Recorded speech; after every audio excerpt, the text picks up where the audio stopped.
The word cryptocurrency is heating up again in 2024 with the rumored Bitcoin ETF and the upcoming Bitcoin halving. Cryptocurrency can be quite vague but also quite complex at the same time. So in this video, we're going to explore what is cryptocurrency. To understand the concept of cryptocurrency, we first need to understand the word itself. Now, the word crypto originates from the Greek word kryptos, which means hidden. Therefore, the word crypto is usually placed in front of another word which we seek to hide. An example of this would be cryptography, which is the process of hiding information so only the intended can read it. Now, if we take the word currency, this refers to money which has been issued by a government or central authority, in which all countries adhere to this principle. That's why we have examples such as the US dollar, the British pound, the euro, and so on. When we combine the two words of crypto and currency, we get hidden currency, a currency which is not tied to any government or central party, a currency that allows individuals to engage in transactions without restrictions,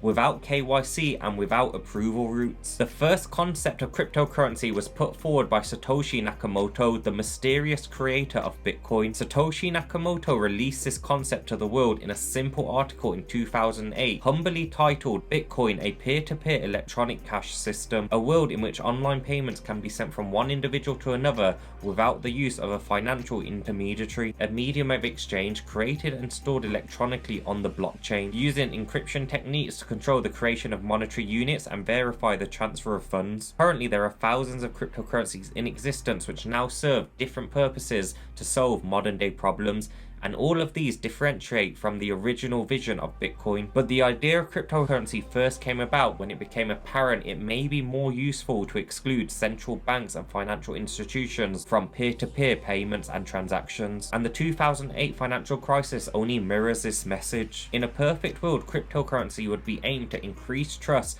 and increase security of peer-to-peer transactions, all while providing low transactional costs. This is lesson 1, so subscribe for lesson 2 where we'll discuss how do cryptocurrencies work.